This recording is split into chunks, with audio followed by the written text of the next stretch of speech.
Salut, c'est Léo, ça dit quoi? On est attaché à la bagnole. On aime la bagnole. Et moi, je l'adore.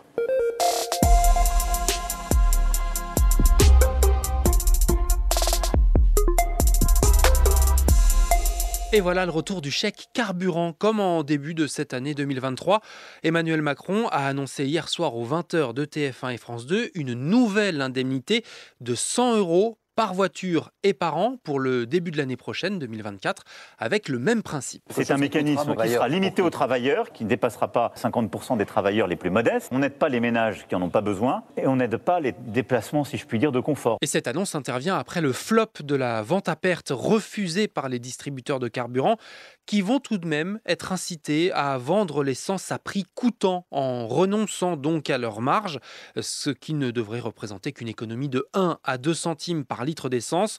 Encore un numéro d'équilibriste pour le président du « en même temps » qui doit présenter les grandes lignes de sa planification écologique ce lundi. Jolie voiture.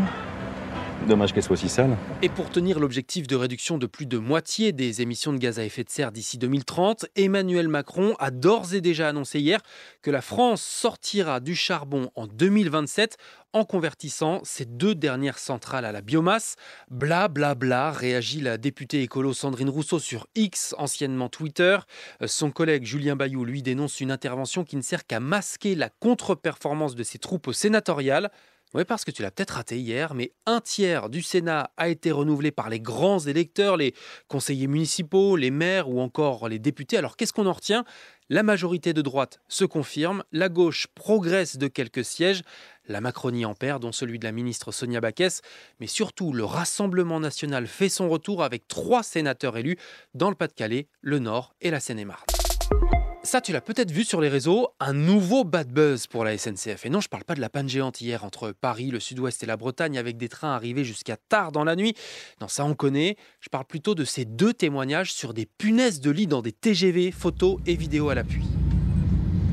12 millions de vues pour ces 2 messages. La SNCF obligée de réagir dans un contexte de panique générale lié à l'invasion déjà de plusieurs cinémas d'Île-de-France par des punaises de lit ces dernières semaines.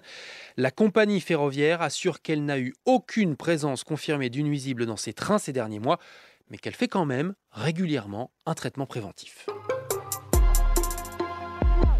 Décidément, ça ressemble à un vrai problème au sein de l'éducation nationale. Après le suicide du jeune Nicolas au lendemain de la rentrée, le rectorat de Versailles est une nouvelle fois pointé du doigt, cette fois pour sa gestion totalement décalée d'une affaire d'agression sexuelle.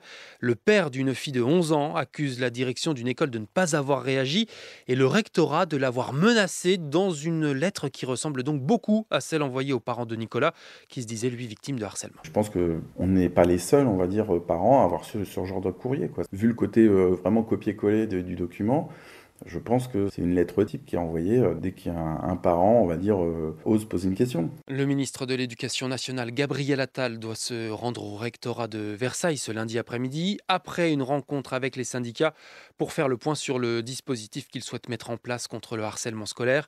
Parmi les pistes, la confiscation du téléphone portable et l'interdiction d'accès aux réseaux sociaux pour les harceleurs.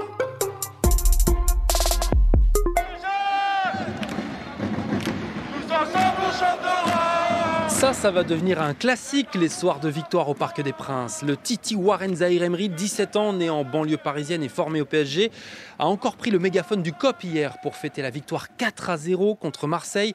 2 buts de Gonzalo Ramos, le premier de Randal Kolo Muani sous ses nouvelles couleurs et un bijou d'Hakimi sur coup franc.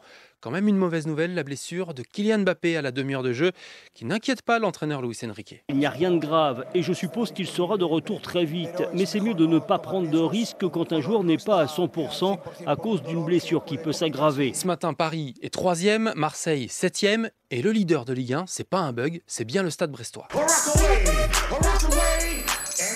Et ça, c'était pour te souhaiter un bon début de semaine avec ce bon vieux Usher.